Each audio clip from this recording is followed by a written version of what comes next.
Pernah nggak sih kamu ngebayangin, kamu lagi megang kunci buat jadi orang paling kaya dan paling terkenal di seluruh dunia. Tapi, tepat di hari kamu mau pamerin penemuan itu ke publik, kamu malah hilang di telan bumi. Ini bukan plot film horor atau fiksi ilmiah, tapi ini adalah kisah nyata yang dialami oleh seorang pria bernama Louis Le Prince. Coba kamu bayangin, kita semua sekarang bisa nonton YouTube, TikTok, atau Netflix, itu semua akarnya dari satu teknologi, kamera film. Dan orang yang pertama kali berhasil bikin gambar bergerak itu bukan Thomas Edison atau Lumiere bersaudara yang sering kita dengar di buku sejarah, tapi Louis Le Prince. Masalahnya, pas dia mau mengklaim tahtanya sebagai bapak perfilman dunia, dia malah menghilang di dalam sebuah kereta api yang lagi jalan. Nggak ada jejak, nggak ada mayat, bahkan koper-kopernya pun ikut lenyap. Kejadian ini benar-benar kayak glitch di dalam simulasi dunia kita. Dan sampai sekarang, misteri ini masih bikin para sejarawan merinding kalau ngebahasnya. Kita tarik mundur dulu ke tahun 1880-an. Zaman itu, dunia lagi haus banget sama inovasi. Listrik baru mulai dikenal, dan orang-orang lagi berlomba-lomba buat nemuin cara gimana caranya menangkap kenyataan. Waktu itu, foto sudah ada, tapi foto kan cuma gambar diem. Kalau kamu mau lihat orang jalan, ya kamu harus lihat orangnya langsung. Nah, Louis Le Prince ini adalah seorang seniman sekaligus ahli kimia asal Prancis yang tinggal di Leeds, Inggris. Dia punya obsesi yang mungkin waktu itu dianggap gila sama tetangganya. Dia pengen bikin gambar yang bisa bergerak. Analogi gampangnya begini, kalau orang lain masih mainan kelereng, Louis ini sudah mikirin gimana cara bikin mesin yang bisa muter kelereng itu jadi energi listrik. Dia jauh melampaui zamannya. Pada tahun 1888, 2 tahun sebelum dia hilang, Louis berhasil melakukan sesuatu yang mustahil. Dia merekam sebuah video pendek yang sekarang kita kenal dengan nama Roundhay Garden Scene. Isinya cuma orang-orang yang lagi jalan muter-muter di taman. Durasinya cuma 2 detik. Kamu mungkin mikir, cuma 2 detik doang bang, TikTok aku aja minimal 15 detik. Tapi dengerin dulu, 2 detik itu adalah lompatan raksasa buat umat manusia. Itu adalah pertama kalinya dalam sejarah bumi, manusia bisa mengabadikan waktu yang bergerak. Sebelum ada Louis, kalau kakek buyut kamu meninggal, kamu cuma punya fotonya yang kaku. Tapi berkat teknologi Louis, kamu bisa lihat gimana cara dia senyum atau cara dia jalan. Ini adalah teknologi paling sakti di abad itu. Tapi, di balik kesuksesannya ini, ada badai yang lagi mengintai. Louis tahu kalau penemuannya ini bakal mengubah dunia dan bikin dia kaya raya. Dia sudah dapat paten di Inggris dan beberapa negara lain. Langkah terakhirnya adalah pergi ke Amerika Serikat buat memamerkan alatnya ini secara resmi dan mematenkannya di sana juga. Kalau itu terjadi, dia bakal jadi pemegang kunci industri hiburan dunia. Bayangin, berapa triliun rupiah yang bakal dia dapetin dari royalti setiap ada orang yang mau bikin film. Disinilah cerita yang tadinya inspiratif berubah jadi gelap dan mencekam. Tanggal 16 September 1890, Louis naik kereta api dari kota Dijon menuju Paris. Dia baru saja mengunjungi kakaknya. Saksi mata, yaitu kakaknya sendiri, melihat Louis naik ke atas kereta dengan membawa barang bawaan yang cukup banyak, termasuk prototipe kamera terbarunya dan dokumen-dokumen paten yang sangat berharga.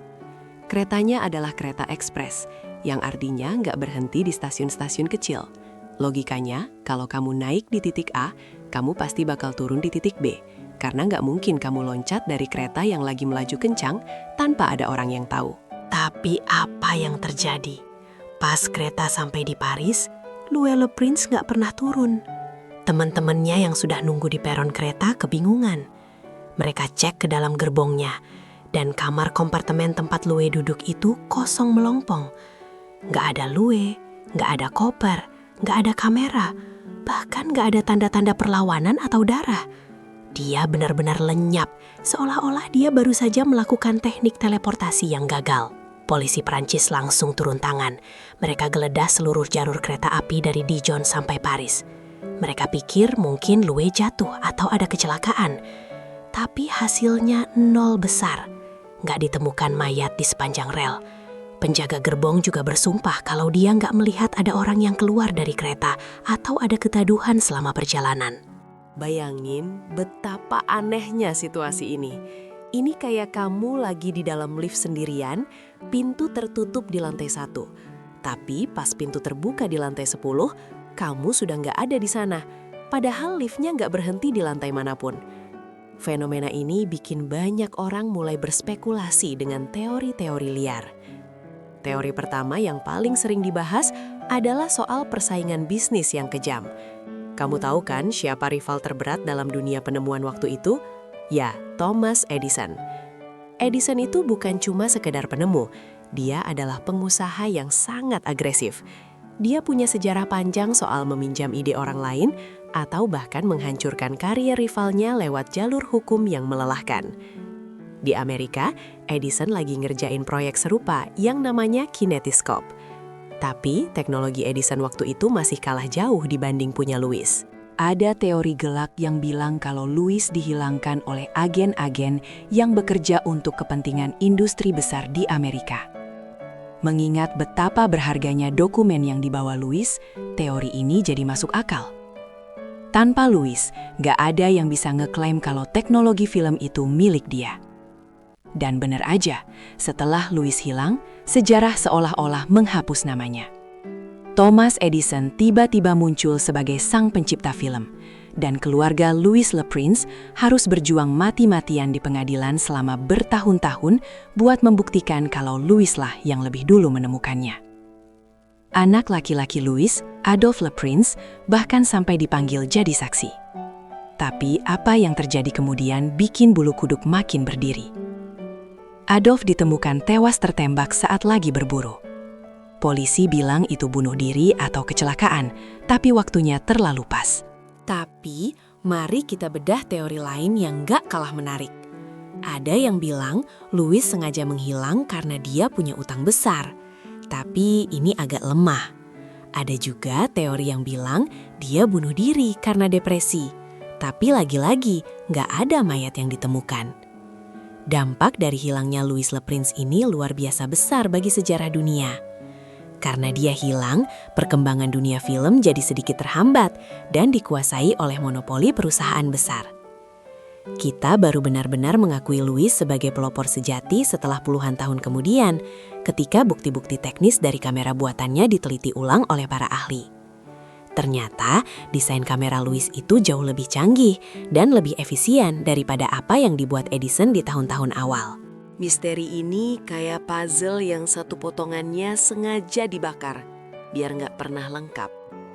Louis Le Prince adalah the ghost of cinema.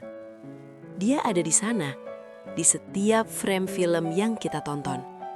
Tapi sosoknya sendiri tetap jadi bayangan yang nggak pernah bisa kita pegang. Dia adalah penemu yang berhasil menghentikan waktu lewat kameranya. Tapi sayangnya, waktu dan takdir malah menghentikan dia dengan cara yang paling brutal. Jadi, kalau nanti kamu lagi nonton film di bioskop, pas lampunya mati dan proyektor mulai nyala memancarkan cahaya ke layar putih, coba deh ingat sebentar nama Louis Le Prince. Tanpa dia, mungkin kita nggak akan pernah tahu gimana rasanya melihat dunia dalam gerakan. Sampai detik ini, kursi di gerbong kereta menuju Paris itu masih tetap kosong dalam catatan sejarah, menunggu jawaban yang mungkin gak akan pernah kita temukan.